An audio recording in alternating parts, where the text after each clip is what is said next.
sebanyak-banyak ayat dalam Al-Quran. Macam-macam doa Allah disebut. Tapi begitu banyak tempat Tuhan bagi tahu istighfar memberikan kesan yang ajaib dalam hidup. Tapi istighfar bukan istighfar lagu Astaghfirullahalazim, bukan yang tu.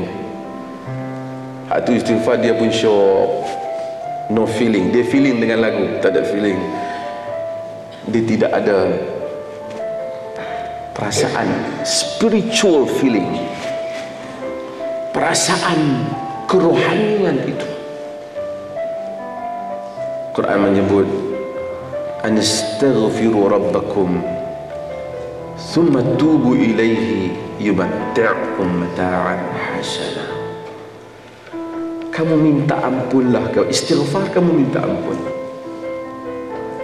Kita kata astagfirullah, astagfirullah, kita selalu istighfar, kita minta ampun. Kadang-kadang kita minta ampun tapi kita tak bertaubat pun. Ada ayat Allah sebut minta ampun saja, ada ayat Allah minta dengan taubat. Ayat ini Allah kata hendaklah kamu beristighfar kepada Tuhan kamu dan bertaubat kepadanya, maka dia akan memberikan nikmat kehidupan kepada kamu dengan nikmat kehidupan yang baik. Ini satu jaminan. Orang selalu pergi cari buku apa? Fadilat, bacaan ni fadilat, yang sebenarnya sebahagian besarnya itu nonsen. Tak ada. Saya orang tahu kita merepek. Tak ada bukti dari dari segi divinitinya, dari segi kewahyuannya, tak ada bukti.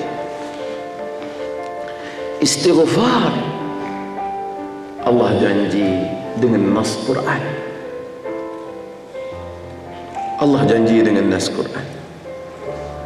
Nabi Nuh alaihi salam, saya selalu ulang cerita Nabi Nuh alaihi salam. Dia hadapi kaum dia yang sangat teruk. 950 tahun dakwah, buat tak mau, tak nak. Kita kalau 5 tahun dakwah pun tak jadi, kita geram, kita tak jadi. Dia ni aku cuba. Tapi 950 tahun pun begitu. Nabi Nuh offer mereka dengan satu benda yang boleh memadamkan semua kesalahan mereka dan memberikan fadilat kepada hidup mereka.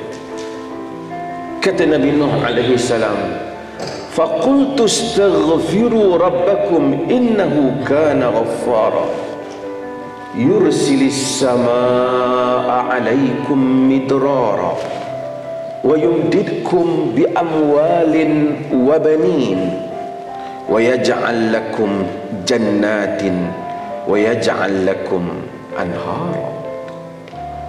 Maka aku berkata kepada mereka, istighfarlah, minta ampunlah kepada Tuhan kamu, sesungguhnya dia Ghaffar. Ghaffar kita selalu terjemah dalam perkataan Ghaffar, kita terjemah dalam arti kata pengampun. Tapi Ghaffar, dia bukan saja ampun, tetapi dia tutup dosa. Tuan, kalau Allah ampun dosa kita tapi dia buka, kita masalah. Saya tidak dapat berucap di hadapan ini jika Allah membuka aib saya. Dan juga tuan-tuan pun saya rasa sama. Tidak ada kita yang bersih daripada aib. Tapi rahmat Allah, dia Ghaffar. Dia Ghaffar. Ditutup aib itu. Orang sesuci Imam Ahmad, apabila orang datang kepada dia dan puji dia, dia kata, "Lau alimtum ma 'indi min al-khataya wal dhunub la hathawtum 'ala ra'si bit-turab." Jika kamu tahu apa yang aku ada daripada dosa dan kesalahan, nescaya kamu akan campak atas kepalaku pasir. Dia orang yang sangat hebat. Allah kalau buka setiap masalah daripada kita dan apa yang terlintas dalam fikiran kita, kehidupan ini kita sangat banyak keaiban kita. Tapi dia Ghaffar. Dia bukan saja ampun, dia Ghaffar. Ditutup. Kita kata astagfirullah, kita minta supaya dia Ghaffar. Dia bukan saja ampun, kita minta ditutup aib kita. Innahu kana Ghaffar. Tapi Nabi Nuh kata kepada kaumnya, Tuhan Ghaffar, yursilis samaa alaikum midrara. Dia akan menghantar langit, yakni menghantar hujan turun kepada kamu dengan lebat, mencurah-curah. Maksudnya istighfar menurunkan hujan. Sebab itu dalam solat istisqa kita disuruh untuk beristighfar. Negeri yang tak dapat rezeki, kehidupan yang tak dapat rezeki, Allah kata yursilis samaa alaikum midrara wa yumdidkum bi amwalin wa banin, dan kemudian dia akan menambah untuk kamu harta dan anak pinak. Siapa yang nak harta banyak, dia istighfar. Siapa yang tak ada anak, dia istighfar. Supaya manusia ada. Manusia, kalau mungkin orang kata kenapa Nabi-Nabi tak kaya, tapi itu pilihan mereka. Tapi jika orang itu istighfar, Allah tidak akan menjadikan dia dalam kesempitan harta sehingga tidak boleh hidup. Allah memberi harta dengan kadar-kadarnya, ya, tapi dia tidak akan memiskinkan orang yang beristighfar. Orang datang kepada Hasan al-Basri cerita tentang tanamannya yang tak subur, Hasan al-Basri kata istighfar. Orang datang kepada Hasan al-Basri cerita tentang rezekinya yang kurang, Hasan al-Basri kata istighfar. Orang datang kepada Hasan al-Basri kata kepada dia tak dapat anak, Hasan al-Basri kata istighfar. Orang tanya Hasan al-Basri, kenapa dia jawab semua soalan dengan jawapan yang sama? Hasan al-Basri kata, bukan aku yang kata hal ini, tapi inilah yang disebut oleh Allah dengan lisan Nabi Nuh alaihi salam. Tuan-tuan, yang lain tu doa pak lebay, senjata tok lebay, itu semua orang kata ini janji Tuhan dalam Quran.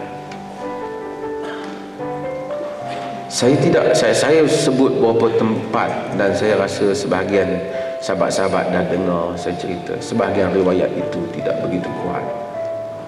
Tapi kalau siapa yang boleh baca Arab, dia boleh baca sebahagian tulisan A'id Qarni dalam web dia. Dicoretkan pengalaman beberapa orang tentang istighfar. Bagaimana salah satu cerita yang saya sudah sebut juga, seorang perempuan yang suami dia meninggal di Saudi, perempuan tak boleh bekerja, dan kemudian dia tinggal beberapa orang anak bersama dengan dia, dan dia tinggal harta yang sedikit, dan dia rasa dia sangat susah. Dia menangis saban hari, dia kata. Kemudian satu hari dia buka radio, dia dengarlah ada satu syekh bercakap dalam radio Saudi, kata bahawasanya banyakkan istighfar, Allah Ta'ala akan memberi rezeki. Lalu dia pun beristighfar, istighfar begitu banyak setiap hari, dan dia minta anaknya beristighfar. Sehingga dia kata pada satu hari ada orang datang dan jumpa dia dengan benda yang dia tak sangka, memberitahu ada orang tinggalkan sebahagian sebidang tanah untuk dia, dan tanah tu mereka nak beli dan harganya saya tak ingat berapa juta rial, dan dia kata dia dapat wang itu, dengan itu dia membesarkan anak dia. Ada yang dah masuk universiti dan apa, alhamdulillah dia ibu tunggal. Tapi dia cerita dia beristighfar sebanyak-banyaknya. Ada seorang ahli politik di Saudi, dia masuk penjara, kena penjara banyak belas tahun, biasa negeri mereka. Kemudian dia istighfar. Dia kata pada bulan yang ke-8 tiba-tiba dia dikeluarkan, dan kemudian ada orang bantu dia untuk memulakan hidup yang baru. Saya, walaupun cerita itu bukan hadis, tetapi ini bukan cerita yang mustahil, kerana Allah menjanjikan. Syekhul Islam Ibn Taymiyah rahimahullah ta'ala telah menyebut tentang bagaimana dia sendiri apabila berada dalam keadaan kesusahan ataupun tak dapat jawab beberapa persoalan yang timbul dalam pemikirannya, Kadang-kadang dia beristighfar sehari sampai 1000 kali sambil dia berjalan. Tapi istighfar yang benar, astaghfirullah, dengan penuh makna, ya Allah, aku mohonkan maaf. Kata Ibn Taymiyah, dia akan dapati Allah Ta'ala akan keluarkan dia daripada masalah berkenaan. Hadirin dan hadirat yang dirahmati Allah, saya sebut pada banyak tempat. Saya rasa ini ulangan saja, bukan daripada saya, tapi kita semua. Cubalah setiap orang sebanyak mungkin yang dia dapat istighfar pada satu hari, dan cuba bezakan antara hari itu dan hari yang dia lalui sebelum daripada ini. Very simple thing untuk kita buat. Kita tak payah astagfirullah dengan penuh tumpuan dan maksud yang betul, minta Allah ampun sebanyak-banyaknya. Let's say mungkin satu orang nak buat 700 ke 600 ke, tak ada satu spesifik number yang disebut dalam hadis. Cuma Nabi kata Nabi beristighfar lebih pada 70 ataupun 100 dalam dua riwayat yang berbeza. Dan kemudian kita cuba rasakan nikmat kehidupan pada hari berkenaan.